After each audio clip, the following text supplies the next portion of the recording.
Hey there, and welcome. Today we're diving into a really big question.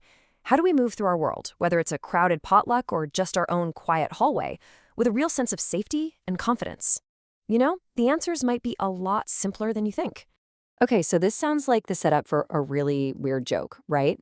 What on earth could a hot buffet and a hallway rug possibly have in common?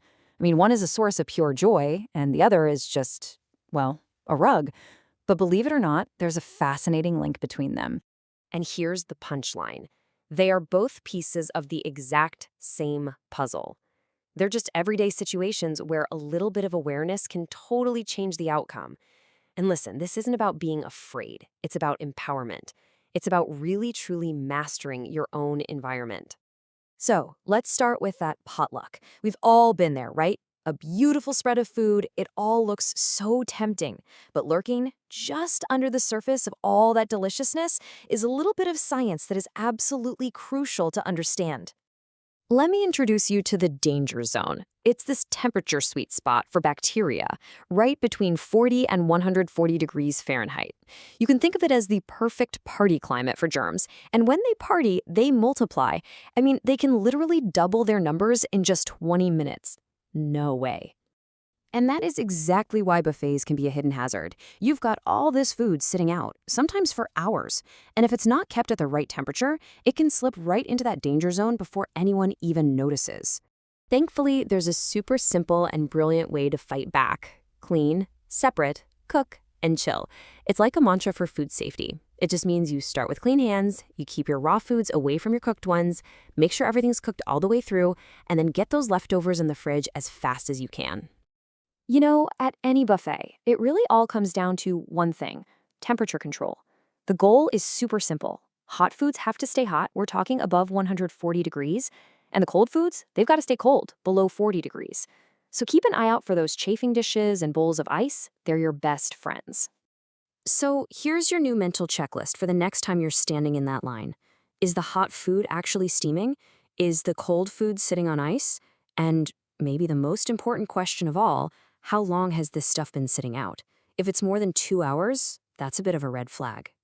Now, let's take this whole idea of proactive awareness and bring it home. We're shifting gears from a public buffet to our own personal space. The mindset, it's exactly the same, only the setting is different. Here, we're going to focus on adapting our homes for safety and clarity. And while these ideas are absolutely essential for anyone with low vision, they are honestly universal principles that can make any home safer and just more comfortable for every single person who lives there. I love this quote from the National Eye Institute. It's so powerful because it completely reframes the conversation. It's not about what you've lost. It's about creatively adapting and finding new, smarter ways to do things. The goal is always independence and confidence. Okay, here is a single most powerful tool for visual clarity in your home: contrast. Think about it. A white light switch on a white wall can just sort of disappear. But what happens if you make that switch plate a dark color? It instantly pops. It becomes easy to see, easy to use. This one simple idea is a total game changer. And the second key concept is something called task lighting. Now, we're not talking about the regular lamp you have in the corner for ambience. This is about focused, direct light right where you need it the most, on the book you're reading, the vegetables you're chopping, or the hallway you're walking down. It just cuts through shadows and gives you instant clarity. So, let's see how this all comes together in the real world. We're talking about small, smart changes. Adding that focused light where you need it. Using some colored tape to mark the edges of stairs. And, this is a big one, getting rid of those throw rugs to keep pathways clear. These are not huge renovations. They're small adjustments that have a huge impact.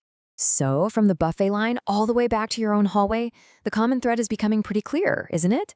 It's all about taking mindful, proactive control over your own environment.